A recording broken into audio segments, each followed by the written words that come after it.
Assalamualaikum warahmatullahi wabarakatuh. Perkenalkan, nama saya Naili Angginur Madina. Di sini saya akan menjelaskan pentingnya teknologi dalam pembelajaran di era modern. Pentingnya teknologi dalam pembelajaran di era modern.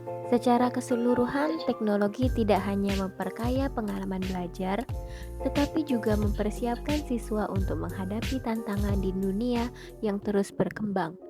Integrasi teknologi dalam pendidikan adalah langkah penting untuk menciptakan generasi yang siap menghadapi masa depan. Beberapa alasan mengapa teknologi menjadi krusial dalam pendidikan saat ini. Yang pertama, akses informasi yang luas. Siswa dapat mengakses materi pembelajaran dari mana saja dan kapan saja. Kedua, metode pembelajaran yang lebih interaktif, di mana siswa dapat belajar melalui video simulasi dan aplikasi interaktif yang dapat membantu mereka memahami konsep-konsep yang kompleks. Alasan yang ketiga yaitu personalisasi pembelajaran.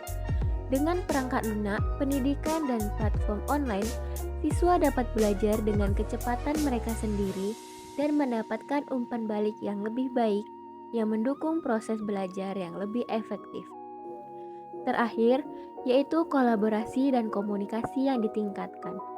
Melalui platform seperti Google Classroom dan Microsoft Teams, siswa dapat bekerja sama dalam proyek, berbagi dokumentasi, dan berkomunikasi secara efisien tanpa batasan fisik. Pembahasan selanjutnya yaitu mengenai sejarah perkembangan teknologi dari masa prasejarah hingga abad ke-21. Sebelum Masehi, manusia purba mulai membuat alat bantu sederhana seperti kapak genggam dan alat serpih untuk berburu dan mengolah makanan.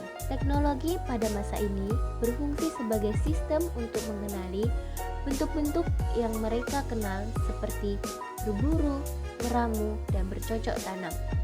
Perkembangan teknologi selanjutnya yaitu pada zaman kuno 3000 sebelum Masehi hingga 1400 Masehi. Bangsa Mesir kuno menggunakan teknologi sederhana berupa kombinasi tuas, bidang mirim, dan perkakas batu untuk konstruksi besar seperti piramida.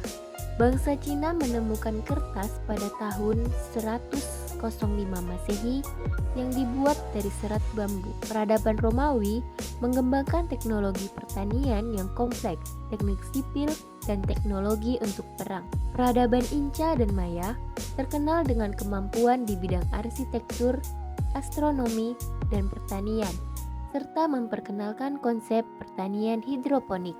Sejarah perkembangan teknologi selanjutnya yaitu pada abad pertengahan 500 hingga 1500 Masehi.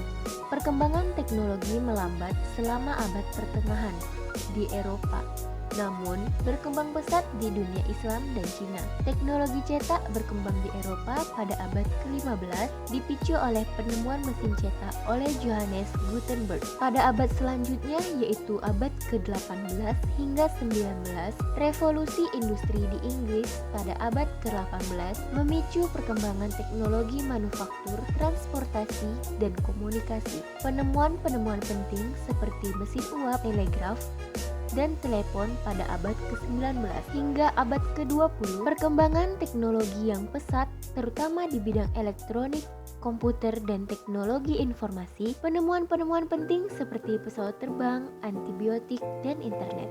Sejarah perkembangan teknologi yang terakhir yaitu pada abad ke-21, yaitu dari tahun 2000 hingga sekarang. Pada abad digital dengan digitalisasi di segala bidang seperti komputer kuantum, terapi gen, kecerdasan buatan, dan energi terbarukan. Kemajuan teknologi di bidang eksplorasi, antariksa, fisika, medis, dan teknologi informasi.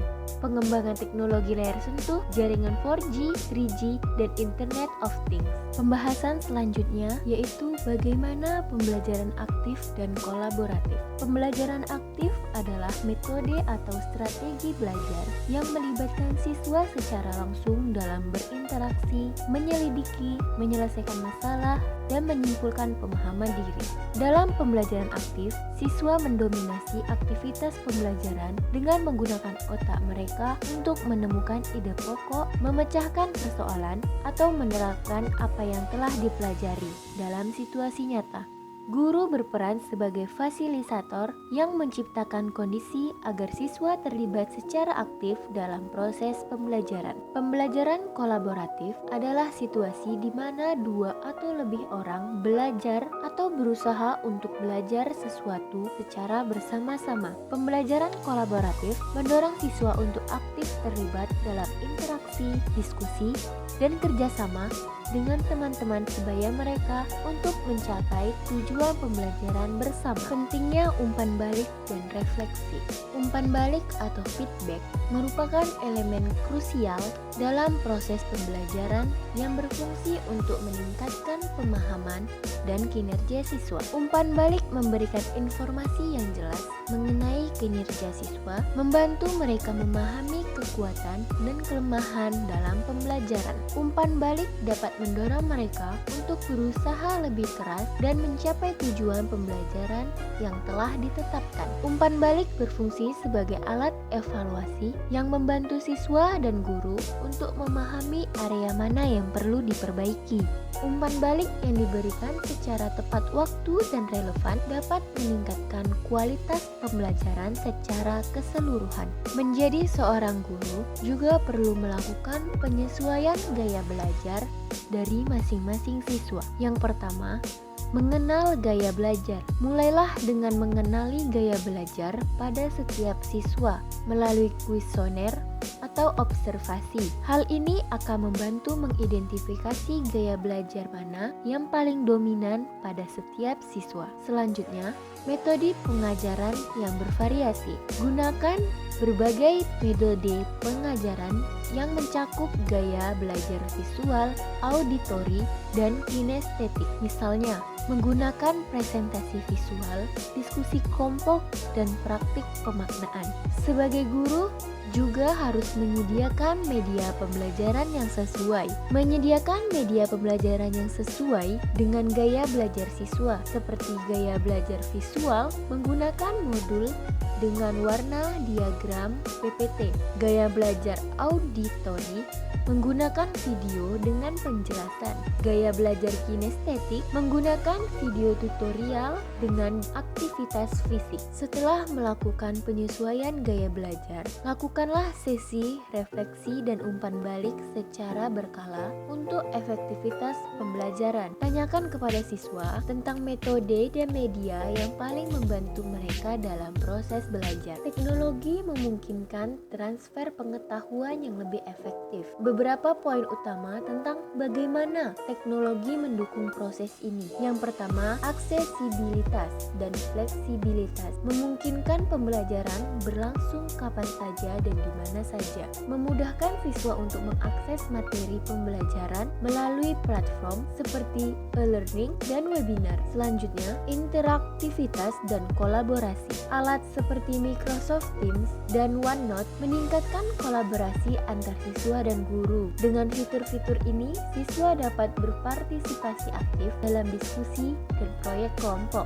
Transfer pengetahuan yang relevan, pembelajaran yang dilakukan melalui aktivitas yang relevan secara budaya dan kontekstual membantu siswa mengaitkan pengetahuan baru dengan pengalaman hidup mereka, sehingga memfasilitasi transfer pengetahuan yang lebih baik ke situasi yang lebih nyata. Pada era digital, pentingnya literasi. Yang pertama, akses dan pemanfaatan informasi. Dengan akses yang luas ke informasi penting bagi individu untuk memiliki keterampilan untuk menilai sumber informasi. Keamanan dan privasi.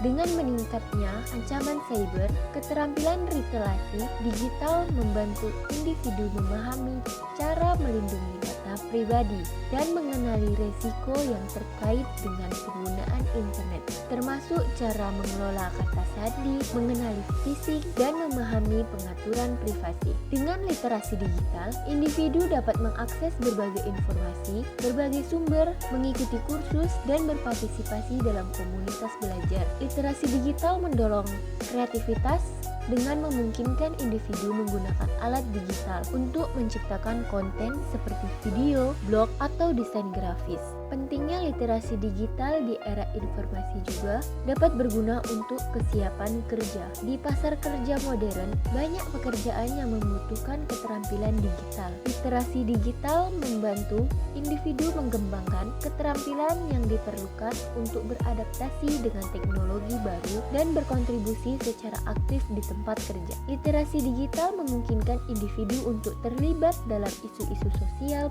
dan politik, berpartisipasi dalam diskusi publik, dan menyuarakan pendapat mereka. Hal ini mendukung keterlibatan aktif dalam masyarakat dan mempromosikan kewarganegaraan yang bertanggung jawab. Pembelajaran keterampilan IT bagi siswa untuk mempersiapkan mereka di dunia kerja yang semakin berbasis teknologi juga penting. Banyak industri membutuhkan keterampilan IT seperti pemrograman, analisis data, dan manajemen sistem. Adaptasi terhadap perubahan teknologi. Teknologi terus berkembang. Siswa yang terampil dalam IT lebih mampu beradaptasi dengan perubahan dan memanfaatkan alat baru untuk meningkatkan produktivitas. Keterampilan IT mendorong siswa untuk berpikir kreatif dan inovatif. Siswa dapat mengembangkan solusi teknologi untuk berbagai masalah di masyarakat.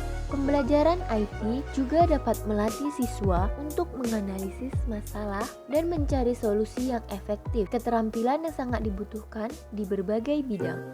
Yang terakhir, pendekatan pembelajaran keterampilan IT dengan cara kurikulum terintegrasi, pelatihan praktis, kelas online, dan sumber daya digital, kerjasama dengan industri, kompetisi, dan hackathon, pengembangan soft skill, mentorship, dan pembinaan. Sekian materi yang dapat saya sampaikan.